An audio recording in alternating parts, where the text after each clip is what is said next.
पुराने समय में दो संत एक साथ रहते थे। दोनों की भक्ति का तरीका अलग अलग था। एक संत दिन भर तपस्या और मंत्र जाप करते रहता था, जबकि दूसरा संत रोज सुबह शाम पहले भगवान को भोग लगाता और फिर खुद भोजन करता था। एक दिन दोनों के बीच में झगड़ा होने लगा कि बड़ा संत कौन है। इस दौरान वहां नारद मुनि पहुंच गए। नारद ने दोनों संतों से पूछा कि किस बात के लिए लड़ाई कर रहे हैं।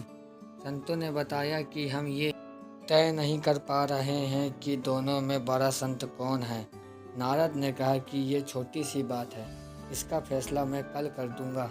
अगले दिन नारद मुनि ने मंदिर में दोनों संतों की जगह के पास एक एक हीरे की अंगूठी रख दी। पहले तप करने वाला संत वहां पहुंचा। उसने एक अंगूठी देखी और चुपचाप उसे अपने आसन के नीचे छिपाकर मंत्र जाप करने लगा।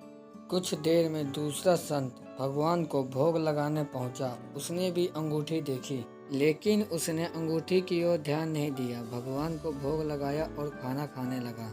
अंगूठी नहीं उठाई। उसके मन में लालच नहीं जागा, क्योंकि उसको भरोसा था कि भगवान रोज उसके लिए खाने की व्यवस्था जरूर करेंगे।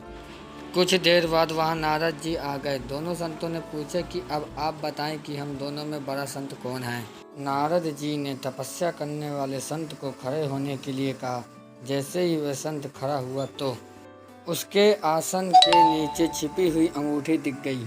नारद मुनि ने उनसे कहा कि तुम दोनों में भोग लगाकर खाना खाने वाला संत बड़ा है। तपस्या करने वाले संत ने चोरी करने की बुरी आदत है। उसने भक्ति के समय भी चोरी करने से संकोच नहीं किया, जबकि भोग लगाने वाले संत ने अंगूठी की ओर ध्यान तक नहीं दिया। इस कारण वही संत बड़ा है। भक्ति तभी सफल होती जब भक्त के मन में बुरे विचार न हो, भक्त बुरे काम न करता हो। जिस भक्त के विचार पवित्र हैं और जो बुरे कामों से दूर रहता, सिर्फ उसे ही भगवान की कृपा मिलती है।